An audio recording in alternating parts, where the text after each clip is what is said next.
Frozen tundra outside. Here at King Arena will set it down for the national anthem.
Here are the starting lineups for tonight's game. First for the Blue Jays of Elmhurst University. Number 2, a 6'3" senior from Schiller Park, Illinois, Ocean Johnson. A 6'3" senior from Vernon Hills, Illinois, number 10, John Itunis. Number 15, a 6'6" grad student from South Lake, Texas, Jonathan Zapinski. A 6'3" senior from Westchester, Illinois, number 21, Tegan Pearson. And number 24, a 6'1" grad student from Lake Forest, Illinois, Quinn Pemberton. Elmhurst is coached by John Baines, assisted by Peyton Wyatt, Melissa Schwab, and Reese Taylor. Here are the starters for your Wheaton College Thunder. Number 10, a 6'5" senior from Littleton, Colorado, Nate Sock. Number 12, a 6'2" sophomore from Fort Mill, South Carolina, Kyle Nebbs. Number 20, a 6'3" freshman from Northfield, Minnesota, Soren Richardson. A 6'4" senior from Columbus, Indiana, number 24, Nick Chavello. And a 6'9" grad student from Tempe, Arizona, number 35, Connor Braun. Wheaton is coached by Mike Schauer, assisted by John Panner and Timothy Watts. Our officials for tonight's game, Kevin Motter, John Safranek, and Michael Snodgrass. And alongside Ross Johnson, I'm Aiden Kong. And Ross, what are you looking forward to in tonight's matchup? Yeah, it's a great night for some CCIW basketball here in King Arena. You know, for the Thunder, let's not sugarcoat it. It's been a tough year so far, just winning 3 games, but you got an opportunity to beat a really good Elmhurst team tonight who lost actually earlier this week, Wednesday, against Carroll in overtime. So should be a good matchup, great atmosphere here tonight, and let's see how both these teams play. Thunder welcoming the 15th ranked team in the country. As you said, they just lost to Carroll on Wednesday night. Jonathan Zapinski, Connor Braun in the center. Let's roll from King Arena. Tip controlled and won by the Thunder. A tough loss to Carthage the last time out here at home. Their second of 3 home games to be played. They'll play Illinois Wesleyan next Wednesday.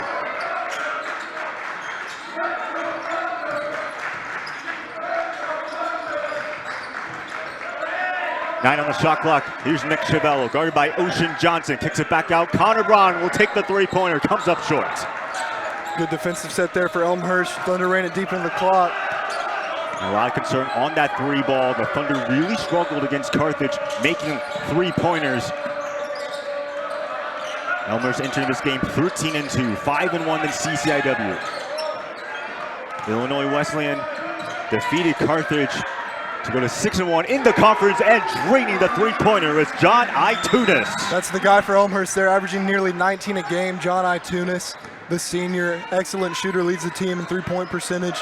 He's going to be a guy to watch for the Thunder. Not only does he lead the team in scoring for the Elmhurst Blue Jays, but that also leads the conference. A sensational player for the Blue Jays. That ball kicked out of bounds, and it ricochets into the stands, and it will stay with the Thunder. Yeah, heads-up play, get away with that little kick to kind of prevent the open look there at the top of the key. Nice double on Chevello there in the post by the Blue Jays. Thunder in this game 3-12, 2-4 in conference play, second to last in the CCIW. It's still plenty of basketball. We keep stressing that. There's still plenty of time left. But at some point, the Thunder have to turn it around, pick up some of these W's. 8 to shoot, and a deep three by Chevello. That one is too strong and goes out of bounds. Elmhurst ball. Yeah, I like the look for Nick Chevello. Second leading scorer on this Thunder team. Just couldn't get it to hit, but Thunder running some good motion early, but Elmhurst playing some stingy D to start this one. And Coach Schauer in the pre-game interview talked about Elmhurst being a very tough team. #1 scoring offense, #2 scoring defense. There's very little margin of error for the Thunder. And they're playing some stingy defense themselves to start. Taking Pearson, a deep three, rings out Nate Sock with the rebound. It's always a good crowd here, second semester here in 2024. The football team is here. Riken's Rowdies are here. This is the time you want to be, even if we're not playing too well. Nate Sock takes the three, rings out as well. Another good look for the Thunder, just got to get him to hit. That's the leading scorer, Nate Sock there. Thunder are now 0 of 3 starting from the field, from beyond the arc. That one goes out of bounds, and it'll be Thunder ball. Good hands there by Connor Braun.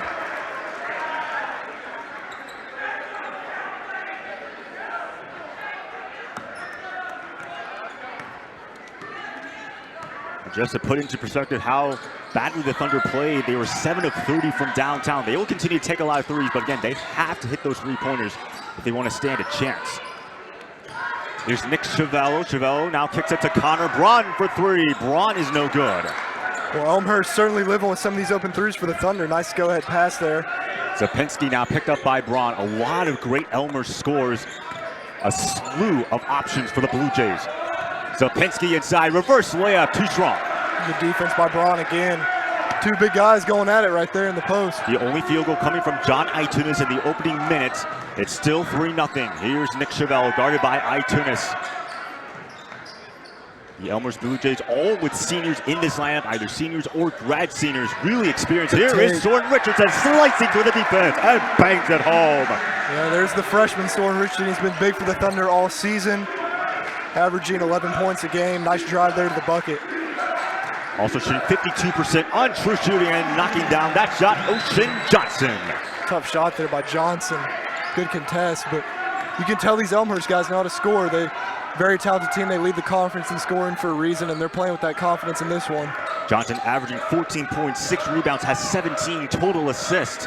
One of 4 players over double digits. That three misses for Soren Richardson. Well, there's someone who plays with a lot of confidence too, the freshman Soren Richardson.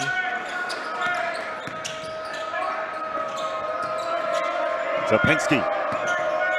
Here's now Ocean Johnson. And a 3-ball. Itunis drains the triple. Second three of the game for Itunis, the Blue Jays leading scorer. And you just can't leave him open. I mean, the Thunder are going to have to be on him all night. Obviously, all 5 of these guys and some of their bench players are great at scoring, but that is the guy to watch. Second made three-pointer. Itunis already with 6 points, 2 of 2 from downtown. An early 8-2 lead with 15:40 left to go in this top matchup. Nate Sock now tracks the double team. Sock inside, still able to bang it home. Yeah, I like the double there. Great patience by Nate Sock, and Thunder getting worked in transition right now. Got to get back. Nate Sock leads the team in points per game, averaging 13.4 despite missing a couple. This is his 11th game that he's playing in. A little bit of a confusion there, but Zapinski still able to bang it home. Yeah, nice touch by the big fella. A little sporadic there on that baseline drive, but get it to the big fella, he can make it happen. First field goal for Zapinski, averaging 10.5 points, but really dominant when it comes to rebounding and assists. Second in the CCIW in rebounds per game, 4th in total assists. 12 to shoot, Nick Chevello, good passing by the Thunder, Kyle Nebbs. Going back to Chevello, he will take the three. Nice Boom job. goes the dynamite. Good look there for Chevelle. Missed his first one, hitting that one. That's going to be a key for the Thunder, hitting those outside shots. Had 17 points, 4 rebounds, 1 assist, shot 7 of 12, shot on the way up, but a foul. It's going to go against the Thunder. They got Soren Richardson there, as it was Quinn Pemberton working the post, and ref saw contact on that one. Thunder bench didn't agree, but good move in the post there by Pemberton. Pemberton, 6'1", graduate senior, Lake Forest, Illinois. Originally was at Boston College, a Division I athlete. Did not see as much playing time. Now coming over to Elmhurst, and he's part of this dominant lineup for the Blue Jays. He's a 74% free throw shooter and completes the and one play. It's like number 32, Kyron Mitchell, checking in for the Blue Jays. And we talked about it earlier, the amount of experience that the Blue Jays have. You just brought in another graduate senior into this game. Yeah, that certainly goes a long way. For their team, experience means a lot, especially in college basketball, just in college sports in general. So these guys certainly have been playing that way this season, like they are experienced. Here's Nick Chevelle, finds Nate Sock, traffic inside, Sock muscles, Nice nestles at home, counted and one. And one there from Sock, the Thunder's leading scorer. And he has been on a tear lately. Over the winter break, had some big scoring performances for the Thunder. And he's just playing with a lot of confidence. Nice drive there. It looks like the freshman Ty Ferguson checking in for the Thunder. Yeah, he talked about the scoring tear that he's been on. 23 points against John Carroll. They lost that game, but he put up a really good fight. 26 points against Augustana. 25 points against North Park. Was named CCIW Student Athlete of the Week, the first in his career, and the first Wheaton player to get the award since TJ Askew won it on February 20th, 2023.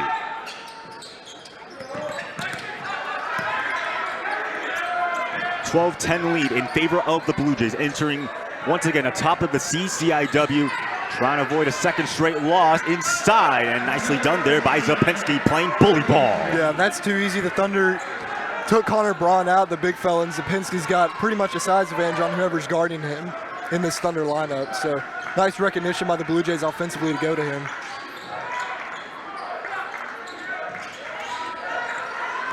(12) on the shot clock. Nate Sock going back to Chevelle. Chevelle trying to slice through that defense, lost it on the way up. And it will stay with the Thunder, 9 seconds to shoot. Chevelle being pretty aggressive early. Nice drive to the rim there. Absolutely, we know some of the offensive struggles of the Thunder, averaging 64.7 points per game, last in the CCIW. Another foul that I believe is going to go against Kyron Mitchell. Yeah, a little nickel dimer there. They'll reset the shot clock to 20. Again, the Thunder worst scoring offense. It was evident in that loss to Carthage. Someone is going to have to step up and make some shots tonight.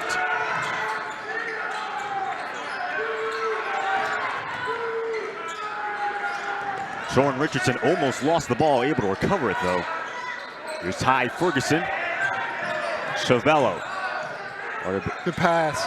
Sock for three. Hey, it's the triple. Excellent pass, senior to senior. The two leaders of this team hooking up there. Excellent bucket to cut the lead to 1 for the Thunder. 8 points now for Nick Sock. That went off of Soren Richardson. Here's a turnover, and here comes Wheaton. Nate Sock back to Chevelle. Richardson from beyond the arc. No. I like it. Great defense there by Richardson, and then good offense by the Thunder, getting him a wide open look. Just couldn't connect, but good. Thunder shooting 5 of 11 from the field. Inside shots, and it's going to be a foul. Keep it down here, I believe. Go against Nate Sock. It's like Daniel Garza checking in for the Thunder, key bench player, and for the Blue Jays, Ocean Johnson back in the game along with Matt Wallach.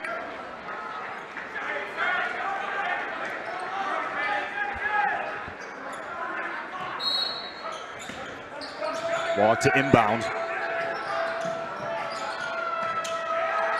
There's Ocean Johnson against Chevelle. Johnson fading away. Smooth.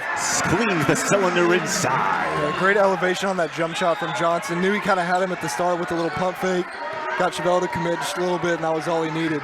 4 points for Ocean Johnson, as you said, averaging 14 points per game, shooting 58% on true shooting. Still looking for his first double-double, by the way. Doesn't have one this season. Had 4 all of last year. Chavello against Johnson. We've seen this matchup time and time again, and Chavello nestles it home once again. Chavello says, anything you can do, I can do better. Take him to the block on the other end. I like to see these two guys going at it there, two very talented players for these teams. 5 points now for Nick Chavello. It cuts it down to a 1-point deficit for the Thunder. Here is Wallach, kicks it back to Mitchell. Mitchell, with the soft touch, finds the glass once again. Nice runner by Mitchell, who plays a good bit off the bench for the Blue Jays, but only averages 1.6 a game, so already outscoring his season average right there, but a pretty runner.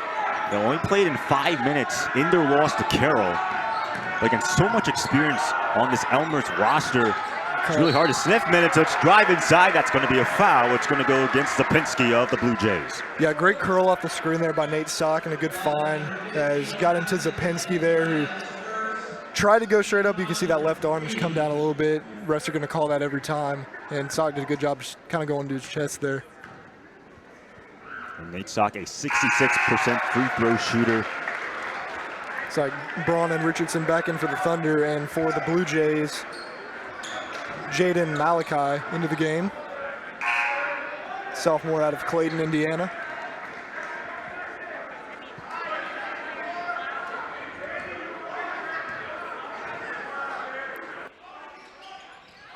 And going 1 out of 2 from the free throw line is Sock. Does have 9 points in this ball game now and a board. Johnson picked up by Sock. Trying to call the plays is Johnson. Pemberton, guarded by Ty Ferguson. Pemberton, 10 on the shot clock. Pemberton finds Johnson, mid-range jumper, money from Ocean Johnson. Well, he's cash for mid-range right now. Gets great elevation on his jumper, great touch. Another nice bucket for Ocean Johnson. 6 points now for Johnson, 3 of 3, shooting really well to start this ball game. Here is Daniel Garza, off the screen, Soren Richardson from beyond the arc, he stacks the triple. Well, he talked in the beginning of the game about his confidence, just being a freshman, and you can see he plays fearless. Excellent shot there from the lefty. Thunder now 7 of 13 shooting from the field. Elmhurst 8 of 11, ball is loose, it's picked up by Trentenberg. Two freshmen right there playing great team defense. Malachi now has it, 9 on the shot clock. Pemberton on the drive. Pemberton inside, too strong. Offensive rebound gathered by Pemberton. Tries again, no good. And Elmhurst with their 3rd possession. Ocean Johnson from beyond there. He hits the 3.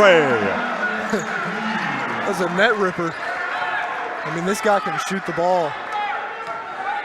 Elmhurst so good in so many statistical categories. 3rd in the CCIW in offensive rebounds, averaging 10.6 per contest. In fact, one of the best rebounding teams in general. Contact, and they're going to call a foul. It's going to go against Elmhurst, and that's going to be Pemberton. Well, that was interesting right there. A lot of times you see guys do that and get the charge calls. It looked like Pemberton drew one there and clearly frustrated, but the ref saw it a different way. Yeah, honestly, those are one of those calls where it can go either way, but it went the Wheaton's way. And you never know. Sometimes guys barely get bumped, and whatever contact they get, they're going to fall anyway. So that's maybe what the refs thought there, but I like the idea, at least, by Pemberton. Elmhurst now has 14 fouls so far in this first half. Wheaton with 2. Here's Soren Richardson, guarded by Itunis. Braun now, muscles in, contact and a foul. Yep. And now, when the Thunder took Braun out earlier, Zapinski had a height advantage over everyone now. Zapinski out of the game, and Braun has a pretty big height advantage over everybody on the Blue Jays. Braun 6'9". For sure the tallest player for the Thunder. And now he will go to the free throw line, a 77% free throw shooter, averaging 8.9 points, leading the team in rebounds per game with 5.7. Well, and right on cue, Zapinski coming back in the game, just match that size.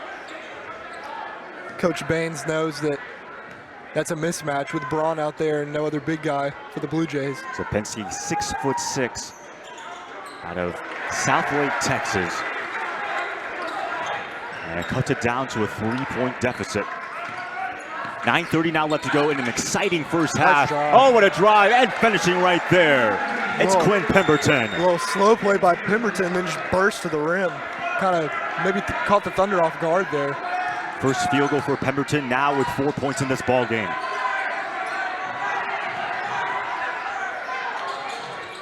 Noah Hedrick, by the way, has checked in the ball game. Has only played in 9 games, started 1. Braun inside, Braun, and he nestles it home. Connor Braun working against Zapinski. Great job using the glass there by Braun. 3 points now for Connor Braun. Pemberton, high off the glass, no good. Numbers for the Thunder here, 5 on 4. Let's see if the Thunder want to take advantage of this fast break. Bring it down is Nick Chevelle. Here's Soren Richardson from beyond the arc. Rings out. Thought that was going. Rebound gathered in by Zapinski. Here comes Elmhurst the other way. It's Itunes. Contact, no foul. Shots no good. Well, the refs certainly letting them play a little bit in this one. Itunes took a little bit of a bump there. Here is Nick Chevelle. Kicks it to Connor Braun. Trying to set up a DHO. Kyle Neves. Mid-range jumper. Oh, it rims out. Kyle Neves leads the conference in 3-point field goals made. That one was obviously a pull-up too, but a guy who can certainly shoot the basketball, and the Blue Jays have been playing him tight tonight. And Coach Auer knew from his trip to Israel, Kyle Neves was going to be a huge player at some point and really stepping in here in his sophomore year. 3-pointer by Itunes. Rims comes up short. Contact with the big guys underneath. Again, refs letting him go. Here's now Nick Chevelle slicing through that defense. Chevelle inside, finds the glass.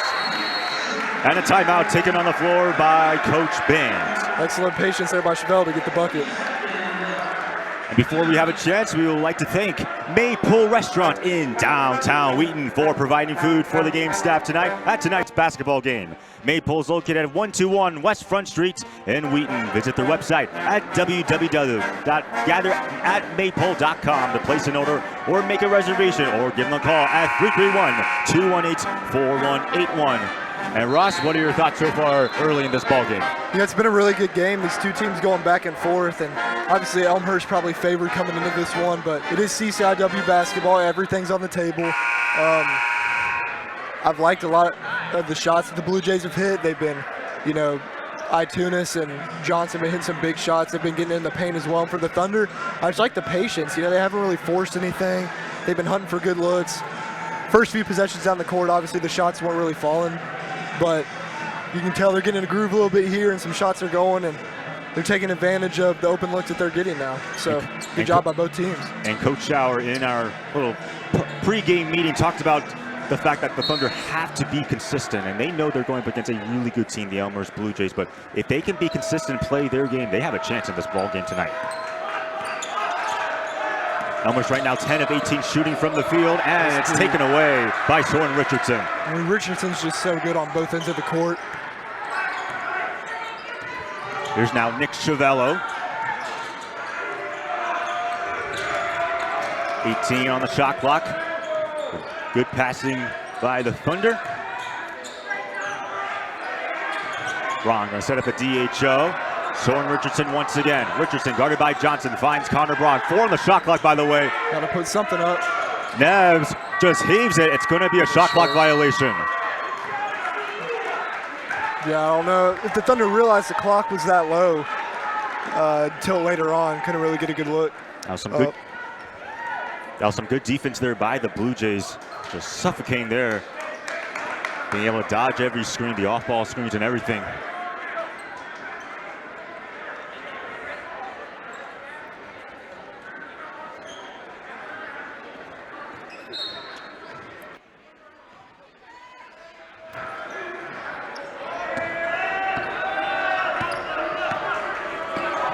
.705 now left to go here in the first half. Elmhurst holding on to a 1-point lead. Here is Zapinski. Finds Ocean Johnson. Nice screen. 4-3. Rims out. Rare miss there from Johnson, but another good look. The pass. Here's Nate Stock. Goes back to Nick Chevelle. Wide open. Too strong. And I mean, those are the shots the Thunder are going to have to hit, those open looks. Great two-man game there from Chevelle and Stock, but in this game, those shots are going to have to drop. Taken Pearson, attracts the Doubleton, goes back outside to Zapinski. Itunes now inside. Jonathan Itunes fading away. Comes up short, and the rebound gathered by Neves. Yeah, good look there by Itunes, the leading scorer for the Blue Jays, just a little short on the shot. Sock now guarded by Itunes. Set up the DHO, Kyle Neves. Leading scorer on leading scorer, that's always fun to see. Yep. Connor Braun will take a three-pointer, and it goes. Smooth stroke there by Connor Braun. only a 23% three-point shooter, but he can certainly hit them. And great look there. Yeah, only 39 attempts entering tonight's ball game.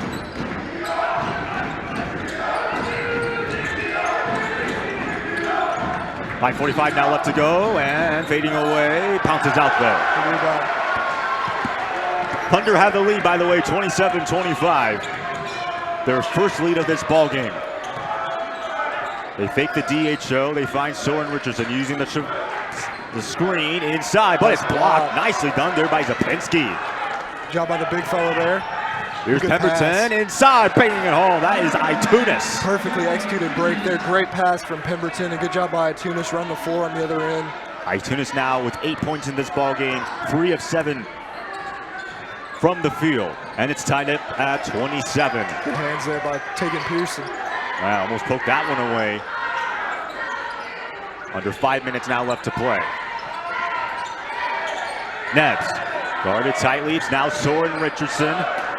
And that one poked away. Nice play by Ocean Johnson, getting his hands into the cookie jar. Yeah, it was going to be a tough shot anyways, again for the Thunder with the shot clock so low, but great defense by Johnson. For Elmhurst, their only loss have come against Whitworth, and then just on Wednesday against Carroll.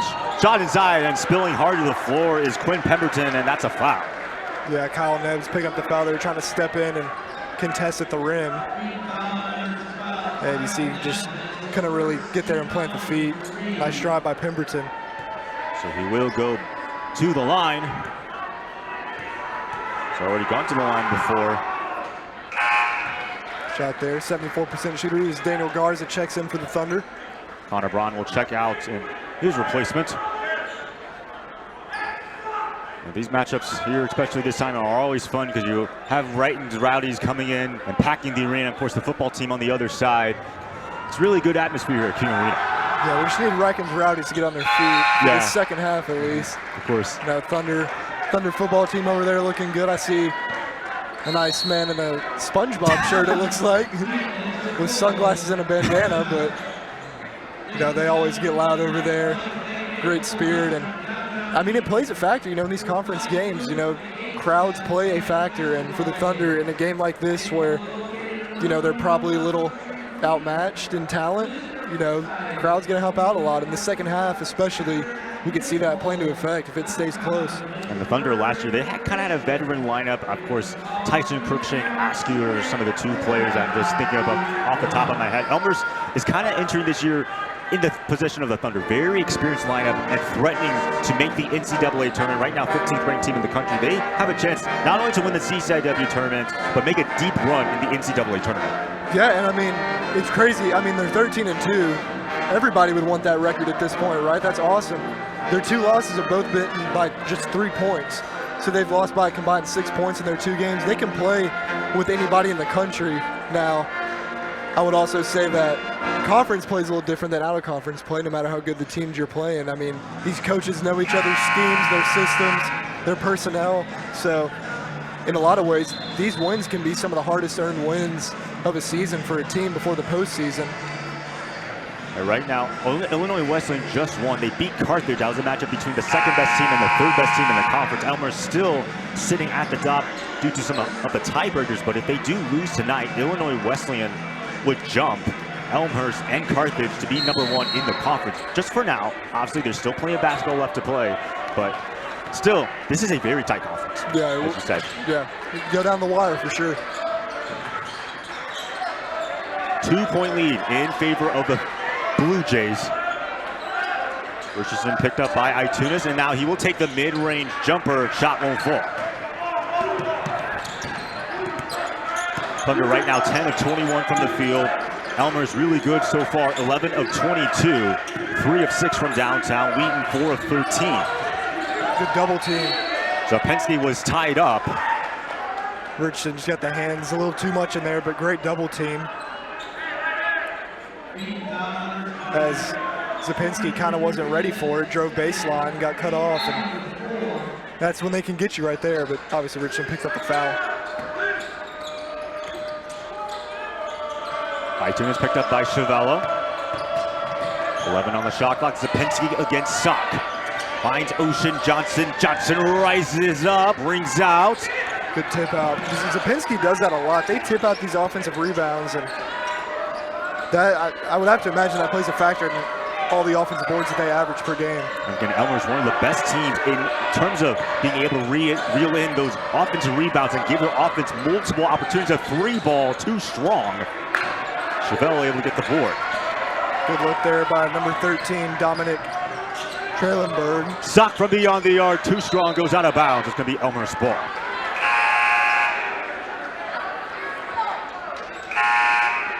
Connor Braun checking back in for Garza, Ferguson in for Richardson.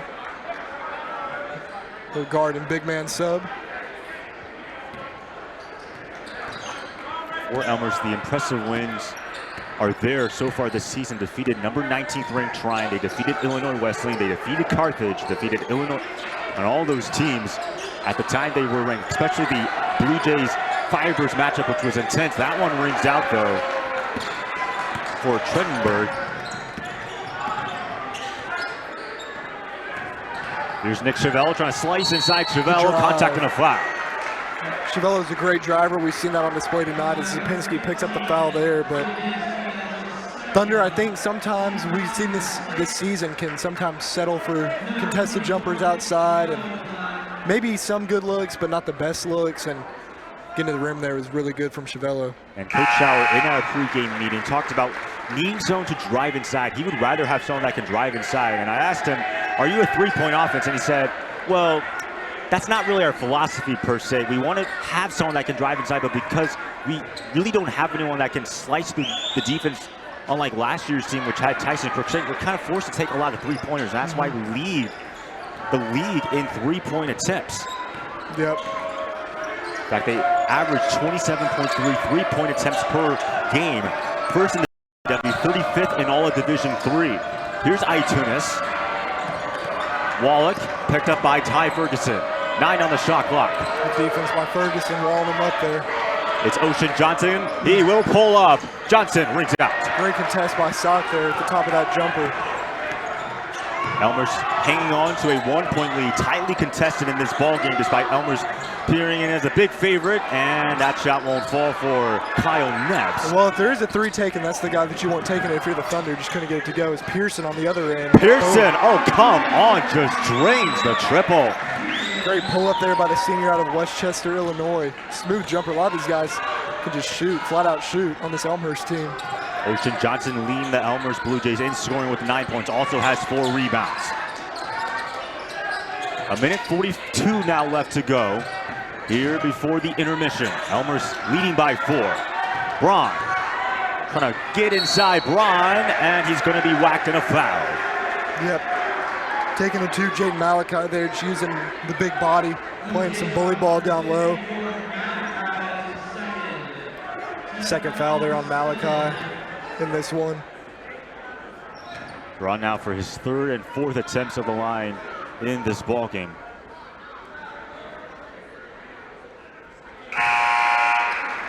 Shot there. Pemberton checking back in for the Blue Jays. And Coach Schauer has talked about the leadership role that Connor Braun has taken early on in this season. The growth that he's made, he knows that this is his final eligibility here in college, so he wants to make the most out of it. Playing his hardest out every single time. Shot there, guards are going to get him. Coach Baines takes the timeout. 32-20, lead Elmhurst by 2. Of course, the Blue Jays are not any strangers to the national spotlight, because 2 years ago, they were actually the runner-up to the NCAA tournament, losing to Randolph Mackin, excuse me. They're a powerhouse too. Yeah. And then last year, obviously it was sort of a rebuilding year, 18-10. They actually split the series with Wheaton, but when it mattered most in the CCIW tournament, you might remember that the Elmhurst Blue Jays came here into King Arena and knocked the Thunder out of the conference tournament and almost had a chance against North Park, but we know that this is a really good team. Yeah, I mean, they're a very good team. You can see the talent. Coach Baines does a great job, him and his staff with their team. And I mean, it's going to be a tough one tonight for the Thunder here in the second half. I think we've played very well in the first half so far, keeping it close, but obviously basketball, college basketball, it's tale of two halves, and gonna have to bring in the second half as well against this great Elmhurst team. And back in the 2019-20 season, Elmhurst went 25-5. Was the best season up to that point. But of course, everyone knows what happened. Got canceled. The tournament got canceled because of COVID-19. Would have been one of those what-if moments. Oh, nice drive there, and just bullying inside. Ocean Johnson. Well, I thought he was just a jump shooter. Well, he can do everything, it seems. I don't know how we're going to stop him. 11 points now for Ocean Johnson, leading all scores. Someone who averages close to 14 points per game, having an excellent night here in the first half. Yeah, he's had a great first half, showing mid-range outside jumper right there, the post up. 24 against 24, Chevello and Pemberton. Chevello trying to slip through the D. No. Good rebound, nice play. Oh, are they going to give it to nope, it'll be Elmer's ball. That was a great fight right there by Pemberton. Yeah, great battle between Chevello and Pemberton. Good defense there by Pemberton. ISO ball is never easy to defend, especially when it's a talented driver like Nick Chevello, but good defense. And then Chevello trying to make the heads-up play. I think his foot just touched the out-of-bounds line first. Under 40 seconds now left to go. Elmhurst still leading by 4. Not going to try to get a 2-for-1 here, just trying to get the best look. There's about a 12.5-second difference in the clock. Wallet guarded by Ferguson. Pemberton, 10 on the shot clock. Here is Ocean Johnson against Sock. Johnson tries to find his step. Oh, he knocks it down. Great contest by Sock. Not much else you can do there. 2-possession lead now for the Blue Jays. Shot clock is turned off. Here is Chevello. Clear out for Chevello again. Against Pemberton, goes outside. And it's going to be Blue Jays ball. Miscue there as that pass was intended for Nate Sock. Elmhurst with 2.3 seconds. Time for maybe a couple dribbles and a shot here. You never know what could happen. Itunes to inbound. Let's see how tight the Thunder want to play. Pearson going to put up one more shot, and it just comes up short. And that will bring us to the end of the first half. The 15th ranked Elmhurst Blue Jays leading it by 6. And we'll have the start of the second half after these messages and a word from the Wheaton Thunder Sports Network.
Wheaton was definitely the best place, for me that I could have ever gone. I look back just making the decision to come to Wheaton. I'm so grateful, for everyone in that process who helped lead me to Wheaton. I feel like I've grown in just so many different ways looking back to my freshman year, even just thinking about it now to kind of where I am now, and really couldn't have asked for any better place to be. And honestly, again, it's a testament to all the people that I got to surround myself with every day here.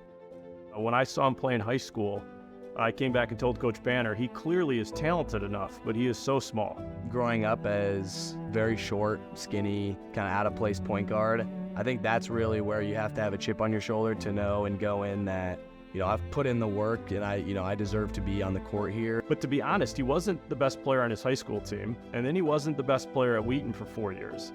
But honestly, very quickly into his first few practices, I could tell we had somebody pretty special. But he is, by all measure now, one of the all-time great players to ever put on a Wheaton jersey.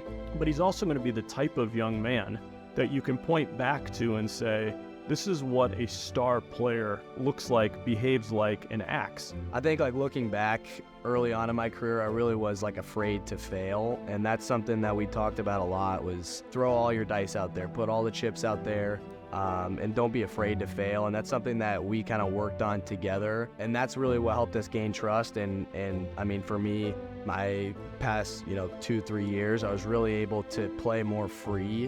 When you get a young man like Tyson, you realize you got something pretty special as a coach, because in a lot of ways, he became the leader of our team.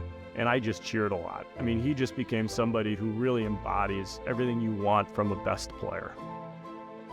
It's honestly such a great honor, and it's something that, I never really thought was on the table. I do describe the Justice Trophy regularly as the Division III Heisman for men's basketball. It really is in many ways the most prestigious award that is given out in men's and women's basketball at the Division III level.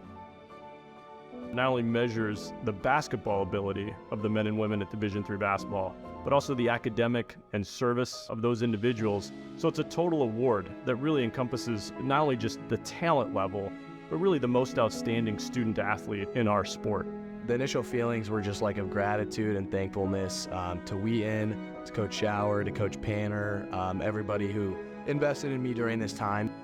I thought he was better than people probably perceived. The fact that he wasn't on any All-America lists, preseason lists, surprised me given the career he had had to that point. And I think he kind of carried a little bit of that chip on his shoulder into this season and used that as motivation. I'm not going to let anybody outwork me. I think that's really kind of where it comes from and stems from, is just wanting to win badly enough to where, you're willing to sacrifice.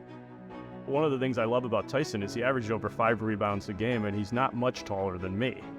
So he just simply was relentless to go rebound the basketball, and knew that given our personnel, that was going to be a potential area of weakness and that he needed to help us there. I honestly believe if I didn't show up for a week, Tyson would have made sure our team did exactly the same thing we did when I was there.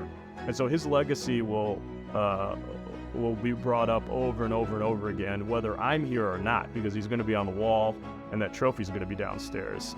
The academic reputation of the institution is so high that the students we get here are really self-motivated to do well academically. That matters to them. So they're typically pretty good students on our roster. And then because of their relationship to Jesus, there's a sense that we should serve others and try to model that as Jesus did.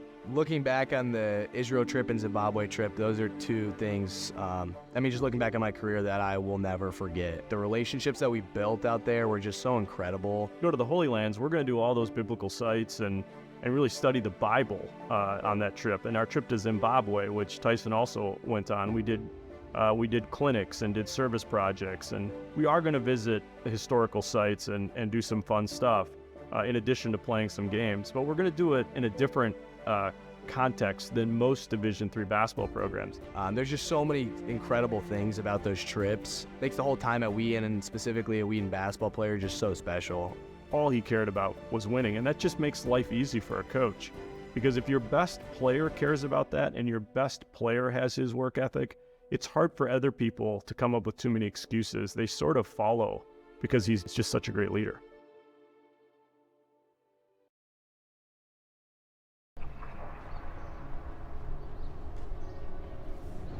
They say the friends you make at college will be friends for life.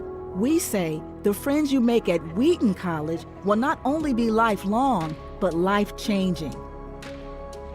That's because Wheaton is a grace-filled, Christ-centered, fun community unlike any other.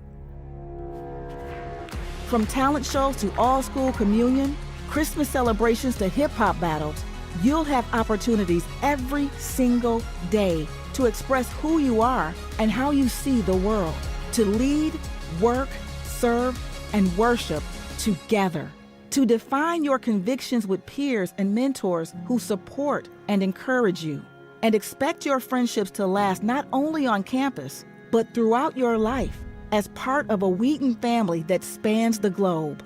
This isn't just an educational experience.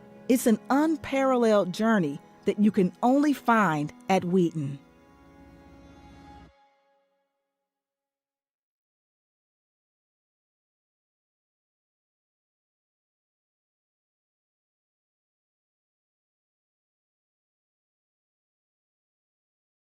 When I first came to Wheaton, the ISP was one of the first offices I found.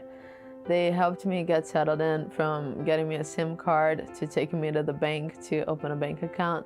They're very supportive of students whose families live overseas. From freshman year, I joined Mu Kappa, which is a club at Wheaton for third kosher kids, and we got together every Sunday to share a meal or have fun together, and it was a great place to find community. During my sophomore year, I started working with Mu Kappa as a publicity manager, and it was amazing to just see freshmen coming in and get settled at Wheaton and find community at Mu Kappa just as I did.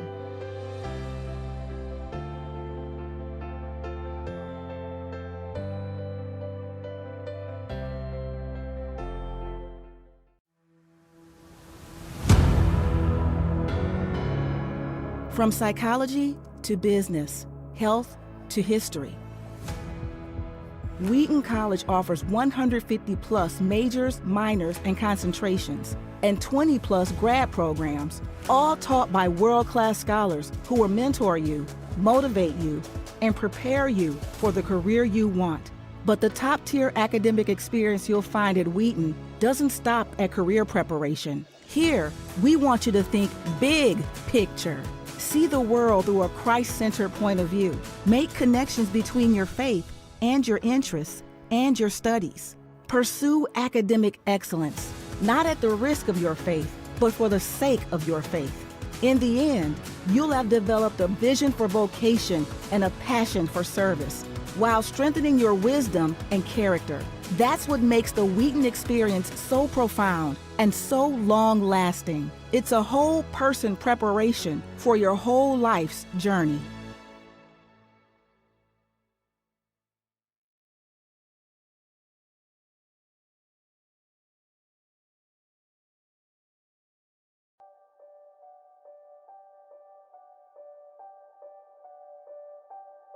Humble leaders, adventurous thinkers, faithful believers. For Christ and his kingdom, Wheaton stands at the forefront of Christian liberal arts education. Here, we facilitate an unparalleled journey for our students, bringing together deep faith and intelligence to pursue their most ambitious callings. At Wheaton, reaching God-given potential is never accomplished alone. From coaches on the field to professors in the classroom, we come together to make space for students to wrestle with timeless questions and pursue biblically informed, thoughtful wisdom as they pursue academic, artistic, and athletic excellence. We are one of the nation's colleges that change lives, because that is exactly what we do. We live, work, serve, and worship together as an educational community centered on Jesus and reflecting the beautiful diversity of his kingdom. It's collaborative, immersive, Christ-centered. Our enduring model, with twin traditions of quality academics and deep faith, along with a faculty of Christian thought leaders and a staff of dedicated believers, allows us to champion the true essence of the Christian liberal arts educational experience, continuing the legacy lived out by iconic thinkers and evangelical luminaries around the globe. Wheaton integrates and connects disciplines through Christian thought, diverse peers, and contemporary global context. Here, adventurous thinkers and faithful believers come together to create a mosaic of diverse backgrounds, beliefs, and hopes. It's a place of curiosity and conviction, a place to live out your values and pursue your ambitions. Except here, it's not only about what you can achieve.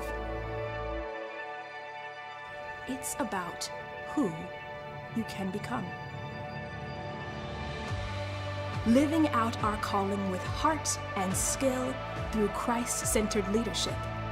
At Wheaton, you don't have to settle. We call ourselves Thunder because, like thunder, the Wheaton Network is a force moving through him, and for Him, to build the church and benefit society worldwide.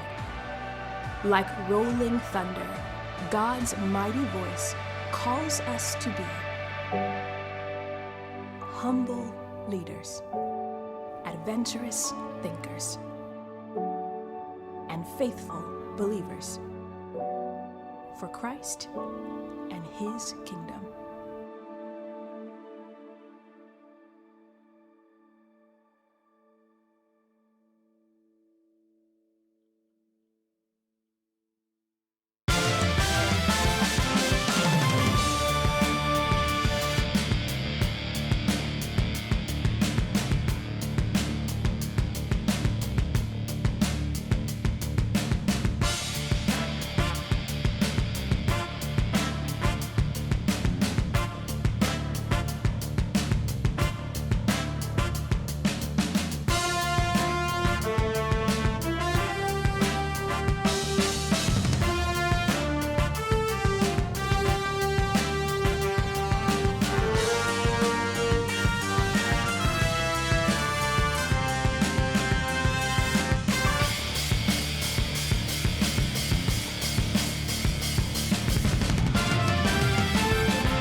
Welcome back to the start of the second half between the Wheaton Thunder and the 15th ranked Elmhurst Blue Jays, with the Blue Jays leading by 6. And Ross, what were your thoughts in the first half so far? Yeah, it was a great back and forth first half. I mean, Elmhurst showed all the talent that they have, being the number 15 team in the country. Hit some big shots. Ocean Johnson, John Itunis for sure, Zapinski as well. Another guy stepped in to make some key plays well. And for the Thunder, they shot back. You know, Chavello had a good half, Sock, Connor Braun, Soren Richardson. So a lot of players making plays for both teams. Just going to be who can fight one out here. Second half of CCIW action. Going to be a good one. I think for the Wheaton Thunder, if you're a Wheaton Thunder fan, you have to be really pleased with the fact that you're only down by 6 against the 15th ranked team in the country. And so far, they've been able to make some of their shots, but I think the question of the second half is, can the Thunder be consistent? Yep, and I mean, we're down 6, and Elmhurst hit some very tough contested shots, and the Thunder missed some open ones, so you've got to, there's opportunity, I guess, to be in front, basically. Elmhurst shot 14 of 29 from the field, 48%. Wheaton, 10 of 25, 40%. Both teams drained 4 3-pointers in the first half. There is Zapinski inside, too strong, and spilling hard to the floor, Kyle Nebbs. And it's going to be a foul against Elmhurst. Yeah, great defense by Connor Braun. Him and Zapinski have been going at it all night. Good defense there.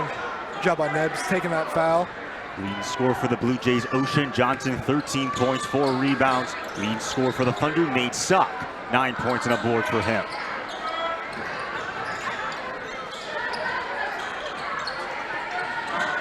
Here's a pass inside, Soren Richardson. Richardson can't find the glass. Like the look though, Richardson's big wing. Meanwhile, the ensuing possession, it was a block, but it's instead going to be a foul. I believe it was Braun, if I'm not mistaken. Yeah. Good pass ahead to Pemberton. It looked like Braun got the ball. I think they called that one on Kyle Nebbs. Maybe under the rim. So they're sending Pemberton to the line, had 12.6 rebounds and an assist, shot 60% on true shooting in their loss to Carroll on Wednesday night. It's 5 for 5 now, 6 for 6 from the line tonight, hitting his free throws, and those could be big as this game goes on. 8 points now for Pemberton. There's Soren Richardson.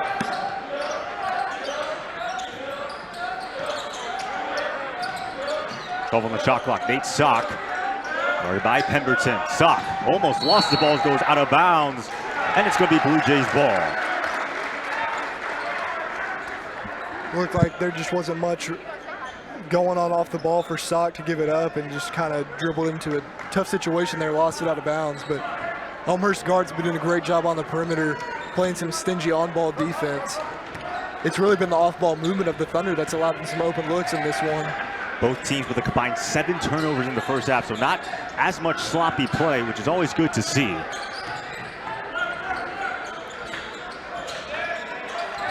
Here is the runner, Itunes with a right hand. Contact and a foul. That's going to send him to the line. Got Chavello on that one. Nice curl by Itunes.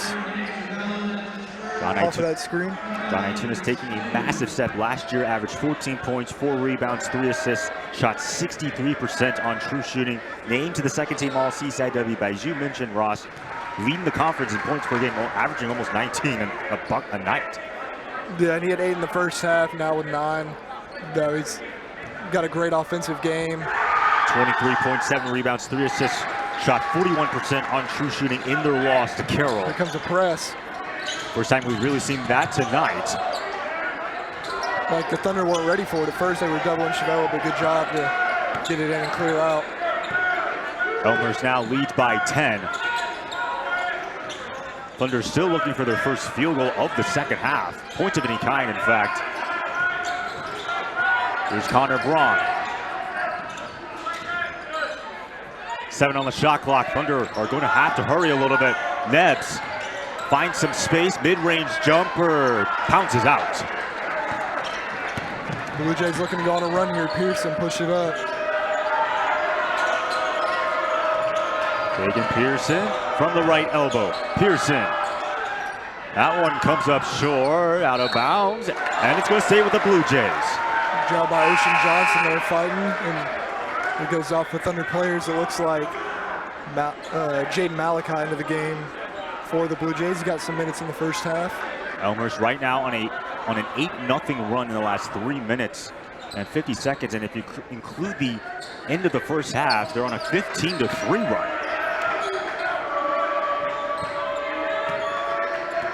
It's really what the Thunder can't afford to have happen. They need to get some stops and buckets on the other end and go on a run of their own.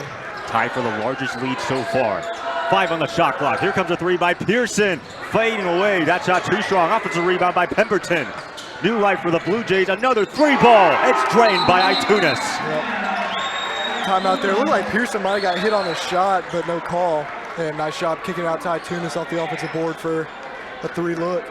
Elmhurst now has a 13-point lead, and before we talk about Annie Tate, Wheaton Athletics would like to thank Maypole Restaurant in downtown Wheaton for providing food for the game staff at tonight's basketball game. Maypole is located at 121 West Front Street in Wheaton.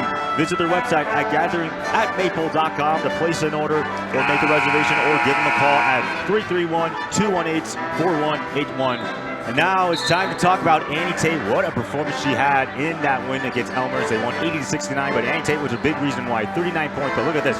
28 of 29 from the free throw line, which is the most free throws from a women's game made across all divisions in regulation. This is excluding overtime, and the second most free throws in women's basketball, again, in all divisions, including overtime. Yeah, I mean, what a performance from Annie Tate. And, I mean, first off, hitting 28 free throws, I mean, most people don't even do that in a week of games. I mean, that's crazy, but to have a record for all of women's basketball, not just D3, is very impressive and something I'm sure she'll remember for the rest of her life. What a road it's been for Annie Tate, coming from injury and now playing as one of the best in the conference. Nate Sock fading away, bags it. Thunder needed that one. Elmhurst has been on a big run as that cut it to 11, but Thunder gonna have to go on a run of their own here if they want to get back into this one. That snaps an 11-0 run in favor of the Blue Jays. Ocean Johnson, that one off the heel. He's been hitting that mid-range all night, but good contest there and just off. Both Itunes and Johnson have 13 points. Kyle Nebbs, boom goes the dynamite. Well, that's the CCIW leader in 3-point field goals made, Kyle Nebbs, and gets his first points of the game, I believe, in a big time. Also the most accurate 3-point shooter in the conference, nearly at 40%, and also does play a lot. Second in the CCIW in minutes per game. Crowd's starting to get loud here. Elmhurst looks a little confused offensively. 6 on the shot clock.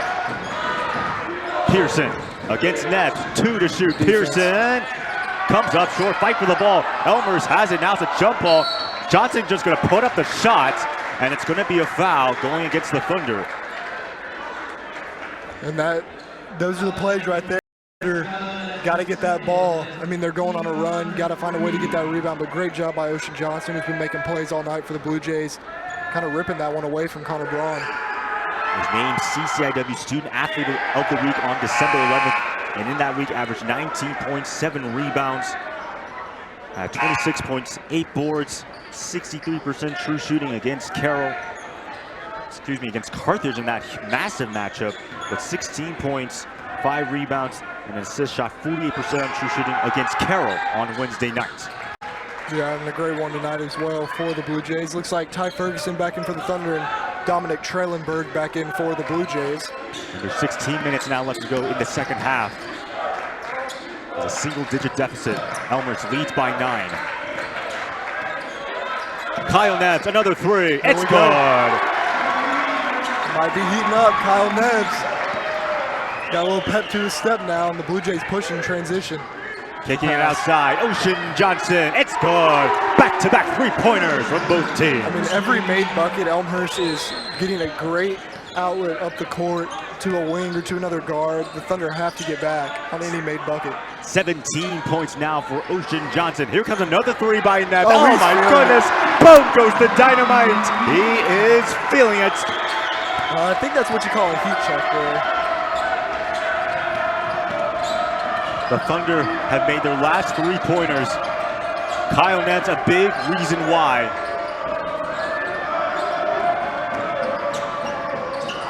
Nine points, all from downtown for Nebbs.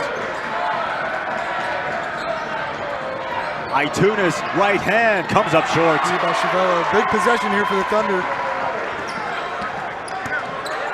Thunder had made 4 out of their last 5 field goals. Ty Ferguson now inside, mid-range jumper. Nice. It's money. Great play there by the freshman Ty Ferguson. Coach Baines takes a timeout for the Blue Jays. And there it is. That's the run the Thunder need to go on. They cut it to 4 here. Great job by Kyle Nebbs. Was that 3 3-pointers in a row? Yep, 3 3-pointers from Kyle Nebbs. My goodness, he is feeling it. So now, as the Blue Jays, you just saw your lead just being trimmed down to 4. So what are some adjustments they're going to have to make if they want to retain this lead? Well, I mean, number 1, don't let Kyle Nebbs get a good look at 3. That's number 1. But number 2, I would just say, you know, keep playing stingy defense. They've been good on the offensive end. They're getting great looks. They're running on the break very well. You know, just keep playing stingy half-court defense like we've seen from them, especially in the first probably 3 minutes of this second half. But, I mean, not too much adjustments. It's just a run and a counter punch by the Thunder. And, I mean, Elmhurst is still playing well. They just got punched in the mouth a little bit and you have to respond. And going back to Wheaton, I asked Coach Schauer about who's your biggest surprise player, and he thought about it, and then he said Ty Ferguson, who just made that last shot. He's my surprise player. That's what Coach Schauer said. He said he didn't even plan on giving him a roster spot, but so far into the season, he's just getting more and more minutes, more and more experience. Remember, he's only a freshman, and he's been playing some huge minutes for the Thunder. Yeah, he's been making some big plays this season for the Thunder, coming in, getting his first bucket of the game there. He's a good ball handler, and just can make a lot of plays on both ends of the court for Wheaton. Thunder on a 5-0 run in the last 56 seconds. They've made 5 out of their last 6 field goals, 3 out of their last 4 3-pointers. Ocean Johnson leading the scoring pack for the Blue Jays with 17.6 boards.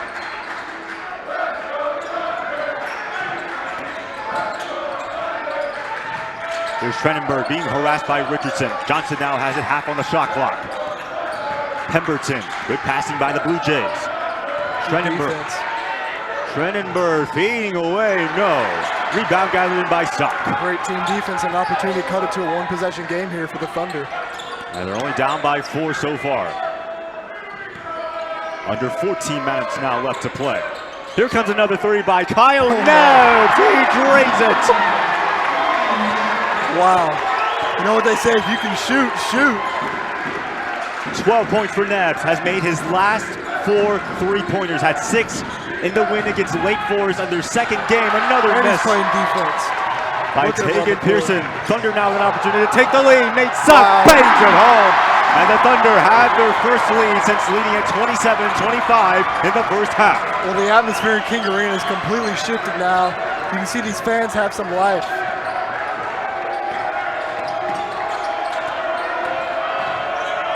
Trendenberg, that shot got blocked. Great defense by Richardson. Look at the pace the Thunder are playing with. They're feeling it. Chevello, That shot got blocked, but it's going to be a foul. Goes against Quinn Pemberton. And right now the Thunder, they are really feeling it. The crowd is really into it. A 10-0 run in the last 2 minutes for Wheaton. Yeah, great job by the Thunder. And I mean, specifically Kyle Nebbs, 4 threes in just a short span. I mean, that guy can really shoot, to say the least. You said he's the most accurate three-point shooters. He takes a lot of threes. He makes a lot of threes. And now will be Nick Chevelle to the free throw line. It's like Connor Braun checking in for the Thunder. And for the Blue Jays, Zapinski, Kyron Mitchell, and Matt Wallach into the game. But you could see Nebbs, like, in that stretch where he was just hitting those threes, when they got a defensive rebound, he was running down the court and spotting up. That's what good shooters do. They get open for their guys. And he's just shooting it with confidence. I mean, they're not wide open looks, but he doesn't need wide open looks. He can hit contested shots. Thunder 7 of 9 shooting from the field in the second half. 4 of 4 from downtown. Elmhurst 2 of 11.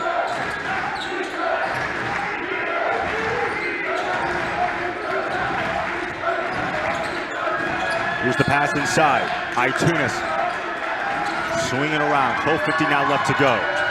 Zapinski. Great defense. 6 to shoot. Pemberton. And they're going to say the shot. Not going to count the shot. A foul inside. Yeah, that was great defense by the Thunder. Pemberton does have the size on Ty Ferguson there in the post, and just went to that there. Pemberton 6'1", 215. Itunis to inbound for the Blue Jays. Off the DHO. Itunis inside. No. Offensive rebound gathered in though. Itunis almost lost it. Able to get it back. Here's now Matt Wallach slicing through the defense, and he bangs it home. Great drive from Matt Wallach. I believe that's his first bucket of the game. Excellent drive in reverse. Wallach averages close to 5 points per game. That snapped a 12-0 run in favor of the Thunder. They still lead it by 1 though. They're grabbing Kyle Nebbs' jersey. This is crazy. Wow. Let's see who the foul is against specifically on replay. Yeah, you can see in the bottom left there, just grabbing Nebbs' jersey. I mean, anything to keep him from getting an open look, I guess, at this point. It goes against Matt Wallach, his first personal foul. This is a smart play, though. Elmhurst now with 3 fouls in the second half. Wheaton with 4 team fouls. 14 to shoot. Here's Connor Braun. Braun going back to Ty Ferguson. 9 on the shot clock. Inside Chevello. Picked up by Mitchell. Chevello almost lost it. Gets it inside. Now kicks it to Connor Braun. No good. Good patience and pass there by Chevello. There's now Pemberton on the fast break. Pemberton.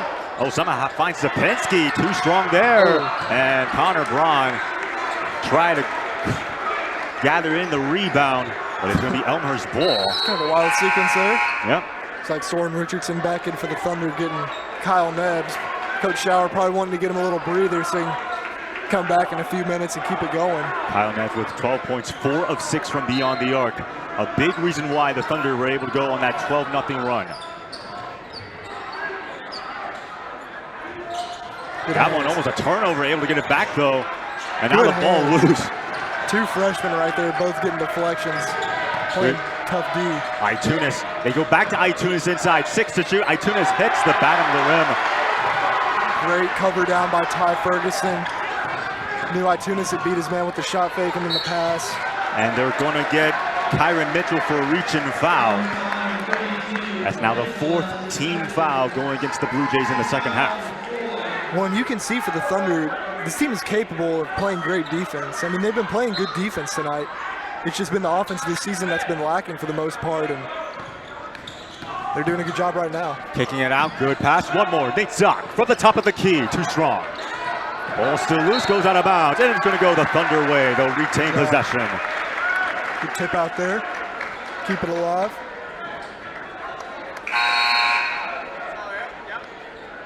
And right now, Elmhurst outbounding the Thunder 26-20, but the Thunder have been heating up here in the second half. 7 of 11 from shooting-wise. Elmhurst 3 of 15. Here is Tiger Ferguson using the screen. Richardson picked up by Itunes. 9 on the 30. Sock. 5 on the shot clock. And now here is Kyle Nebbs. Nebbs just heaves it. Misses. And that's going to be a shot clock violation since it did not touch the rim. Regardless, it's going to be Elmhurst ball. Yeah, good defense there by Elmhurst. 3 Thunder players in double figures. That would be Sock, Nebbs, and Chevelle. 13, 12, and 10 apiece. Elmhurst with 2 players in double figures. Itunes with 13, Ocean Johnson with 17. Drive inside and bang that one home. It's Zapinski. Good job by Zapinski. They tried to get the back door. It was covered, and then kind of slow plays Braun, takes him to the rim there on the drive. Known primarily for being a rebounder. Second in the conference in rebounds per game. There's a nice pass inside. Soren Richardson gets double teamed and a foul inside. Yeah, good give and go. Braun and Richardson there. That should send Connor Braun to the free throw line. It's like Kyron Mitchell picked up the foul there for the Blue Jays. Mitchell's 3rd personal foul. And for Braun, his 5th and 6th attempts from the line.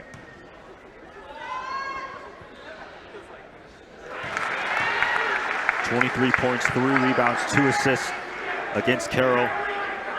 The most points he's scored in his career. 2 double-doubles on the season. That was against Benedictine and Lake Forest in their first 2 games.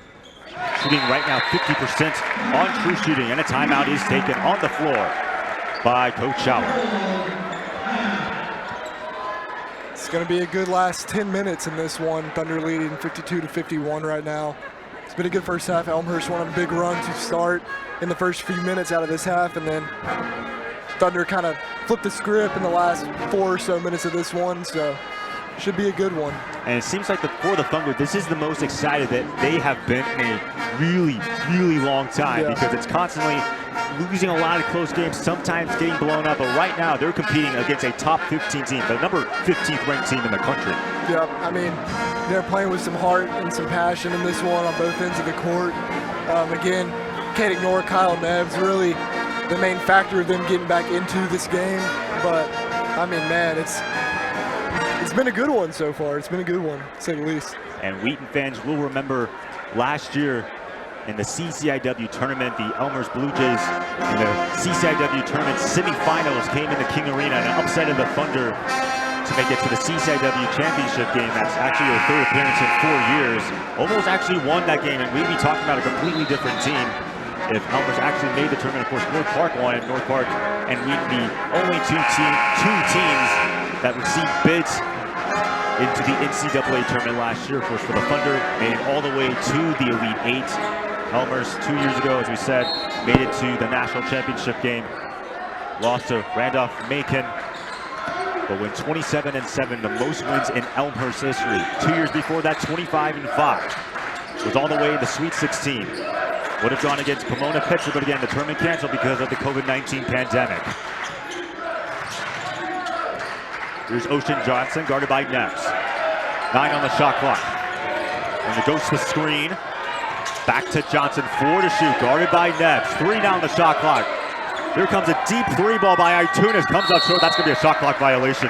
Good defense again by Wheaton. They've been playing pretty good defense all season, and that hasn't been different at all tonight. They've been doing a good job against Elmhurst.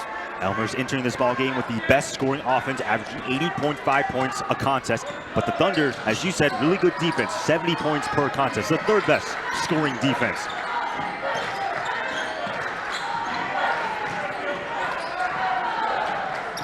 And here's Braun taking the 3. He's got it. Big shot there from the big fella, Connor Braun. 13 points now for Connor Braun on 3 of 6 shooting, his 2nd made 3-pointer. Outscoring his season average, and the Thunder need it tonight for sure. Well, let's see what they want to rule. I believe it's going to stay with Elmhurst. Hey, they got Braun a little foul there on the baseline. It looks like taking Pearson back into the game for the Blue Jays. Checking in for Itunis. And if it is against Braun, it would be his first personal foul. Right now, Nick Chevelle, 10.6 boards, also 7 assists inside, and it looks like Ocean Johnson will go to the line. Yeah, Ocean Johnson, I think he was sitting on the bench during that run for the Thunder, but he's had an excellent game. Had 13 in the first half, which is big, but Blue Jays going to need him here down the stretch. Right now with 17 points. Again, someone who averages 14 points a contest, trying to cut into this Wheaton deficit, into this Wheaton lead.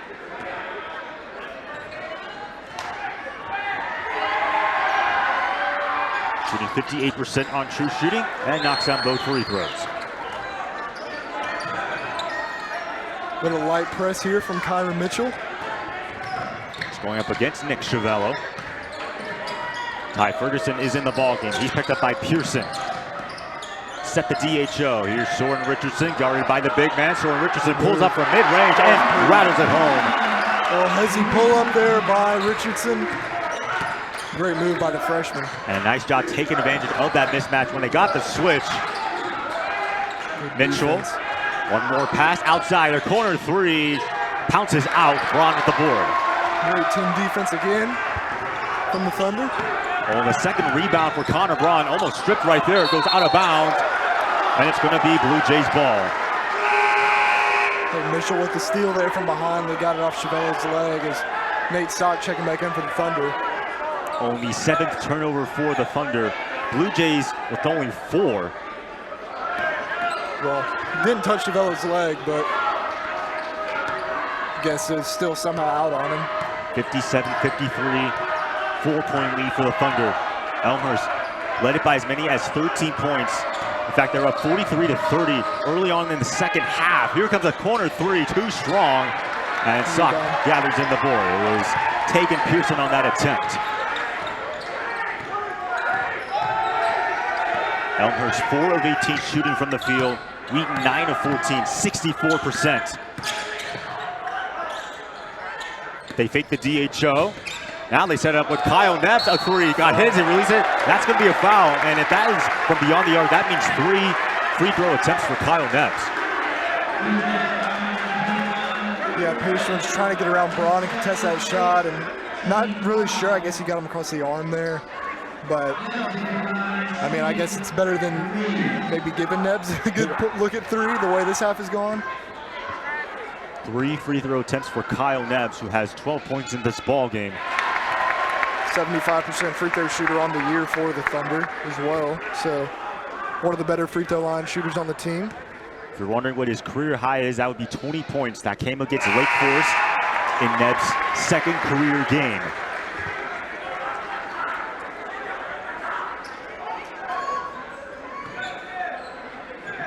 And again, Coach Schauer knew Kyle Neps would be special. Talked about it in our pregame show. Our pregame interview, rather, and it's now a 7-point lead, the largest lead for the Thunder. He's certainly been special tonight, that's for sure. 15 points for Neps. Give and go, a three-pointer, no good. It goes against Kyle Neps, and that means 3 free throws the other way, and Taken Pearson going to go to the line. Well, same thing just happened right back. Pearson got Neps on one end, Neps gets Pearson on the other. That's a tough one. He kind of jumped forward in the shot there. Both guys, Kyle Neps and Taken Pearson, known for their three-pointers. For Pearson, 89 three-point attempts. That's 5th in the CCIW. He averages 2.33 three-pointers made per game. That's 4th in the CCIW. And a total of 35 three-pointers made this entire season. 3rd in the CCIW, trailing his teammate Itunis, who has 36, and Kyle Neps, 43, entering tonight's contest. Also a really accurate free throw shooter, 85%, 2nd in the CCIW. And it trails Tyler Krantz of Augustana, who's shooting at nearly 89%. Football players having some fun there. I gotta mention, you talked about the guy in SpongeBob. Yeah, I know that guy. That's Jack Harrington. Oh, the receiver. Great receiver for the football team. Great guy as well. Hoping to see him play in action next year. Soren Richardson inside, able to nestle it home. Yeah. You don't see many freshmen built like him. He's a big kid. Knows how to use his strength there at the rim. 9 points now for Soren Richardson. Also a concern, Kyle Ness, despite having a hot night, 4 personal fouls. So he is in foul trouble. That shot coming up short for Ocean Johnson. 6:45 left to go. The Thunder really feeling it.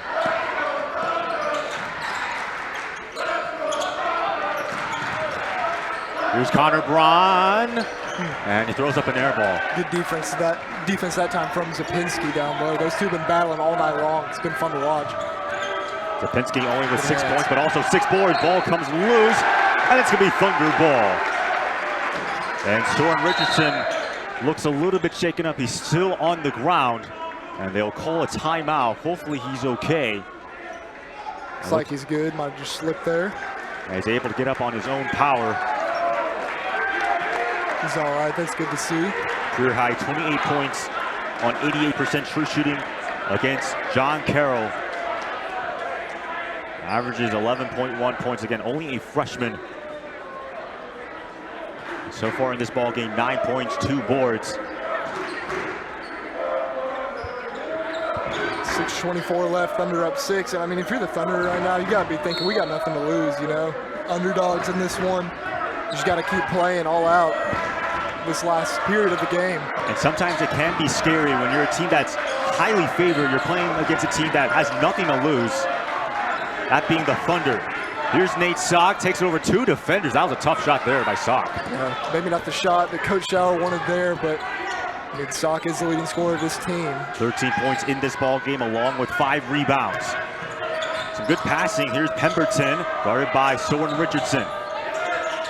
Itunis inside. It is now Zapinski, guarded by Braun. Cleared out for him. Good stunt by Chevello. Itunis, the floater. Nice. It's good. Yeah, good stunt there by Chevello in the post, but Itunis with a good drive. It looks like Chevello's hobbling a little bit going down the court. 15 points now for John Itunis and 2 rebounds.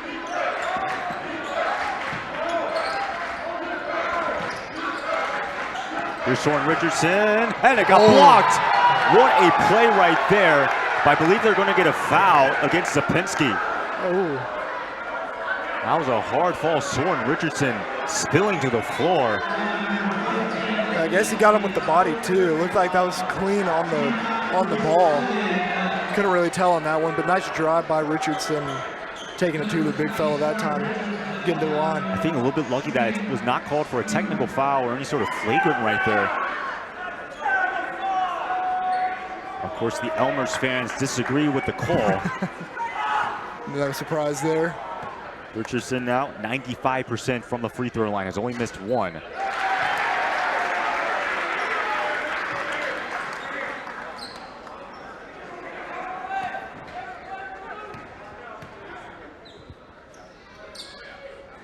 Soren Richardson's free throw is good. 5 Thunder players in double figures, 4 starters.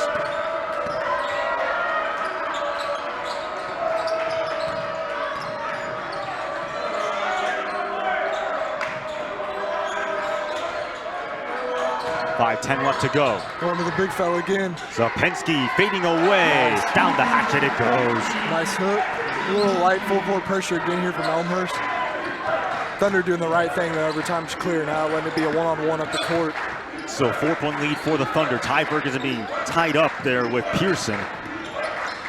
Chevello will take the 3. Chevello, boom goes the dynamite. Huge shot, Nick Chevello, the senior, the lone returning starter from last year's team. 13 points now for Chevello, tied for the largest lead in favor of the Thunder, 7 points. Pemberton, that one hits the rim, well short. The bucket here will be huge for the Thunder. They've got this momentum building with just above 4 minutes left to play in this one. 4:20 left to go. By the way, stay tuned for the post-game interview with Coach Showers, which will be delivered by Ross Johnson. That is after this ball game tonight on the Wheaton Thunder Sports Network. Nate Sock will try. That one's way off. Nice rebound. Rebound gathered in, though. Shot clock does not reset. And Soren Richardson, that shot just refused to go in. Good look ahead. Here comes another 3, nice and shot. Responding nicely right there. It's Quinn Pemberton. That is a huge shot there from Pemberton, who's been having a good game tonight for the Blue Jays, just filling up the stat sheet, cutting it to 4 there. Second field goal for Pemberton, 11 points now for him. 6 of 6 from the charity stripe. Lead cut back down to 4. And he will take the 3. Coming up short, though, is Nick Chavello. Feeling it there. Elmhurst with an opportunity to cut it to a one-possession game here. Under 3:25 now left to go. Been going to Zapinski a lot. Zapinski against Braun. That's been the matchup tonight. Zapinski, no. And Braun able to gather in the board. They've been trading blows. Zapinski wins one, Braun wins one. They keep going back and forth. And timeout taken by the Thunder, but wow, a lot of fast-paced, good action here in this one in King Arena. And I don't think many people would have anticipated the Thunder actually putting up a fight, especially with the way that they got their mouth smacked against Carthage. They have come back roaring here against Elmhurst. And you mentioned it before, the CCIW, it's an unpredictable league. Yep. Elmhurst lost to Carroll, who was at the time the second worst team when they played. And now the Thunder, they're the second worst teams themselves, and they lead by 4 with 3:13 left to go in this ballgame. Yep. I mean, it's going to come down to a couple things. One being free throws, I assume fouls will come into play. And then 2, just who can make the winning plays? I mean, whether that's on offense or defense for their teams, somebody's got to step up. I mean, obviously it's a collective effort, but these are the moments where you can see the better players, step up and make plays to help impact winning for their team. And for the Blue Jays, it's been a historic start to the season, starting 11-0, the best start in school history. Again, their only losses have been to Whitworth and then Carroll on Wednesday, in danger of dropping their second consecutive game. And also dropping out of first place in the conference. Illinois Wesleyan for now cheering for the Thunder because, again, if Elmhurst loses tonight, Illinois Wesleyan, who beat Carthage earlier, would be in first place in the conference. Elmhurst would fall to number 2. But again, the right to host the CCIW tournament is on the line, and it's something that every team is thinking about who wants to compete in the CCIW tournament. Losses here could really backfire towards the latter stretch of the season. Yep. Home court advantage in the CCIW tournament is huge. 10 on the shot clock. Kyle Nebbs picked up by Pearson. Now it's Ty Ferguson, 6 to shoot. Chavello, guarded by Mitchell. Chavello inside, no foul, and inside somehow Sock with a little floater right there. It wasn't necessarily a dunk, but he's still able to get that shot to go. Yeah, what a play by Sock there. Important to note, Kyle Nebbs back on the floor with the 4 fouls. Here's Ocean Johnson, need that 3, but that one clamps out. Good hustle by Nebbs. A fight for the ball, what are they gonna call it? And it looks like Elmhurst is gonna retain possession. It looked like Zapinski might have gotten away with a shove there going for that ball. Oh yeah, definitely got him on the backside. Sock, Nebbs, Richardson, Chavello, and Braun all in double figures. Both Sock and Nebbs 15 points apiece, which leads the team. 12 to shoot. Good D by Braun. And that one is blocked. Connor Braun with a massive rejection on Jonathan Zapinski. They've gone to that ISO on the block for Zapinski multiple times. Coach Baines showing trust in the big fella, and Connor Braun with a nice block there. Thunder lead by 6. Here's Nick Chavello. Back to Connor Braun. 4-3. Oh. No. That would have been huge. Under 2 minutes now left to go. And a 3 by Pearson. It falls. That is a huge shot from Tegan Pearson. His second made field goal, now 9 points. Cuts it to a 1-possession lead. Wheaton's got to fight for a good shot here on the offensive end.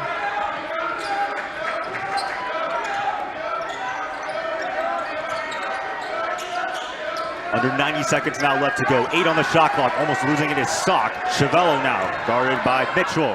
Chavello, 4 to shoot. Finds Nebbs for 3. Boom! Goes the dynamite! Kyle Nebbs, 5 threes in the second half, and he is feeling it right now, getting the crowd pumped up. King Arena on its feet. Timeout. Now it's getting loud in here. On the floor, taken by Coach Baines.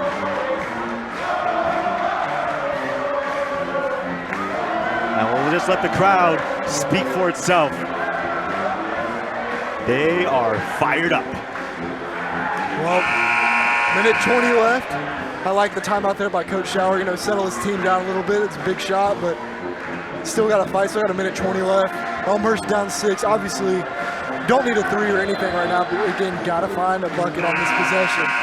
If you don't get a bucket on this possession, then it comes to maybe the foul game, depending on what Coach Baines wants to do, obviously. But Thunder definitely, with all the momentum in this one, a stop here could potentially be the game. So it may come down to the foul game, as you said. 6-point deficit. Elmhurst not necessarily has to take a 3 ball here, as they can still cut it down to a 4-point deficit. Here's John Itunis, trips up, and is stripped away by Chavello. Now does Elmhurst have to foul? Coach Baines not saying anything over there on the sideline. Looks like he's going to let his team play it out. Under a minute now left to go. It's currently a 6-point lead in favor of the Thunder. We need to just run this clock down here.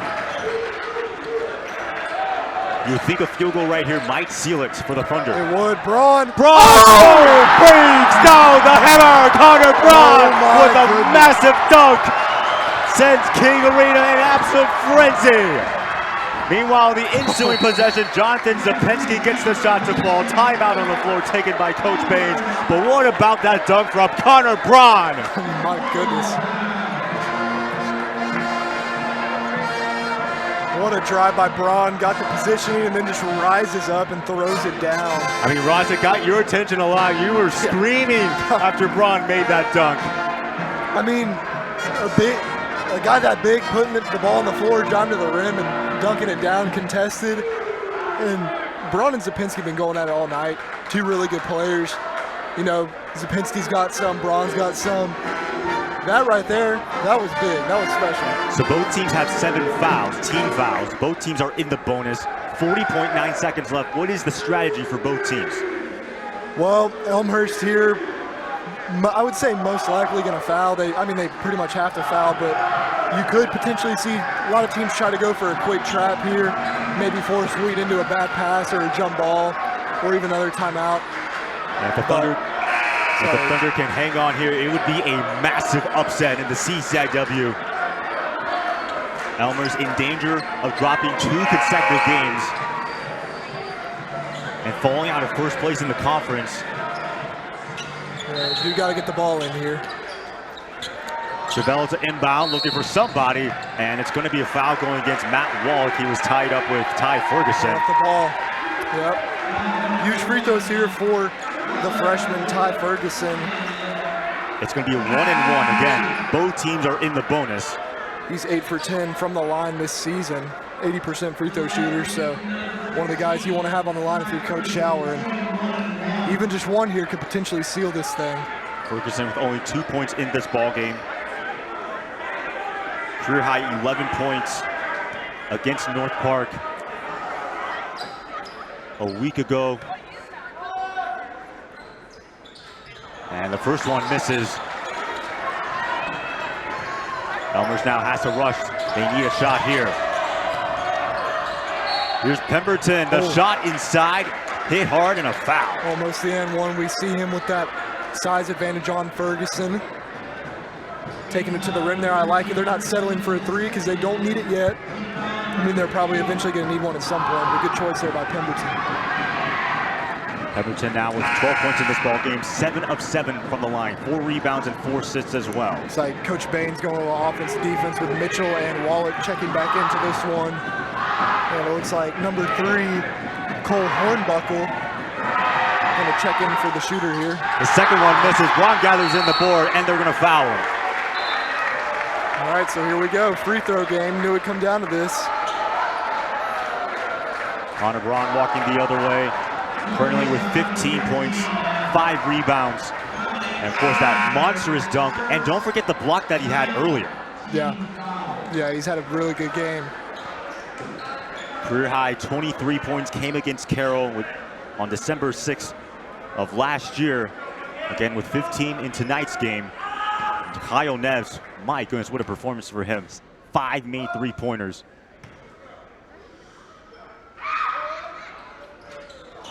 And for the Thunder, cannot convert these 1-and-1s. Cut it to one possession here if you're Elmhurst. Here's Itunis. Pearson takes it. Pearson too strong. Fight for the rebound. And Chevelle has it. And Nick Chevelle finally is fouled. The foul. So while the Thunder have not been able to make their free throws, Elmhurst can't respond on the other wing.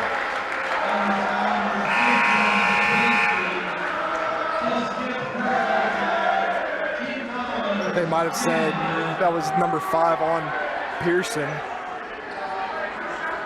Not sure if that's what they said, actually. And the reason why the crowd was saying bye-bye was because Zapinski fouled out. Oh, Zapinski, that's who it was. He finishes with 10 points on 5 of 11 shooting. But because the Thunder are in the double bonus, 2 free throws going on from here.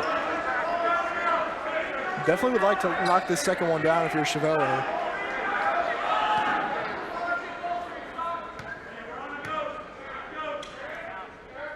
Right now, a 5-point lead in favor of the Thunder. The second one is good, so it's now a 6-point lead. Pretty much got to put up a 3 here at this point if you're Elmhurst. Here is Matt Wallach. Pemberton, just desperation, too strong. Fight for the board. It goes out of bounds, and it's going to be Thunder ball. Going to the Thunder. What a game. What a game for the Thunder. I'm not sure if it's the weather that's maybe doing it. 7 degrees outside, frozen tundra, but the Thunder about 7.3 seconds away from pulling what would probably be one of the largest upsets in the CCIW this season.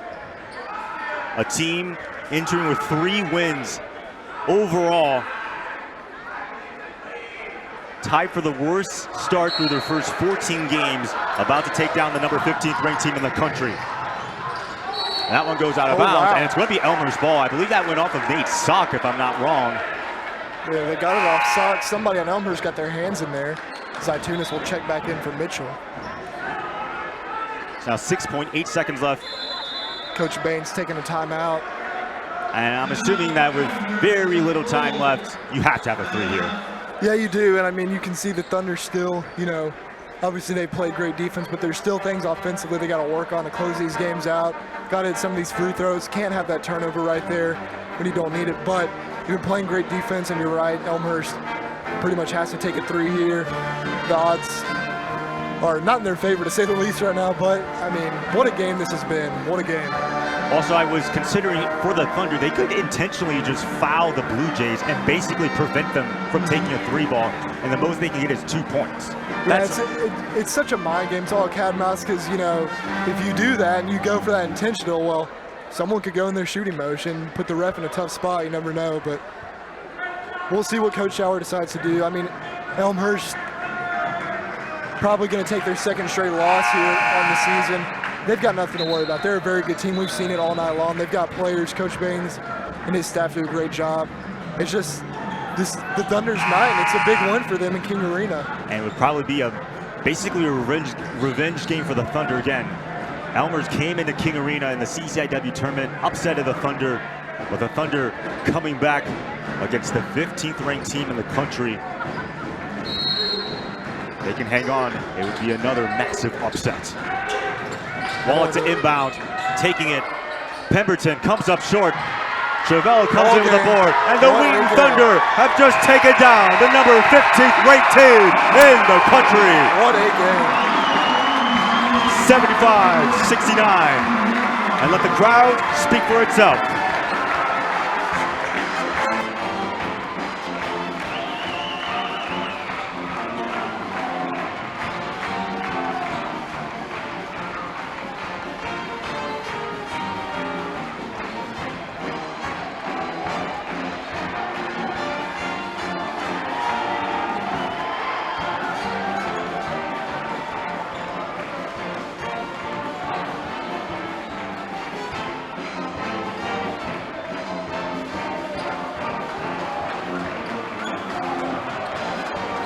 Kyle Neves finishing with 18 points, 5 boards. Nick Sock, 15 points, 5 boards.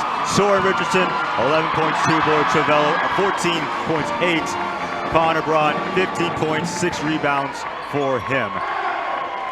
And what a showing by the Wheaton Thunder. Again, hoping that we can get a post-game interview with Coach Schauer. What a massive win this is for the Thunder. I'm here with Coach Schauer. Big win over number 15 Elmhurst. Coach, what were your thoughts on this one? Yeah, I mean, if you've watched us all year, we're kind of been an odd team. We at moments have played with really, really good teams, Calvin, John Carroll, and then we'll struggle against teams without that same amount of talent. We're really dependent on some young players. You know, we're playing down the stretch against the 15th ranked team in the country, and I have 2 freshmen and a sophomore playing a bunch. But proud of our guys. You know, when we played Carthage, teams are leaving Connor Braun open, and I thought he hit a couple big plays, and I just want our team to risk, right? We've kind of been afraid to fail, and you get tentative when you do that. And, you know, as people who can claim Jesus, I mean, who cares? Let's just let it all go and pursue big things. We have victory already secured in a much, much larger way. So proud of my team. At least I get a Sunday to rest a little bit. Yes, sir. Thank you, Coach. Big win for the Thunder over the number 15 ranked Elmhurst Blue Jays, 75-69. The Thunder will stay at home Wednesday to face the Illinois Wesleyan Titans. Thank you.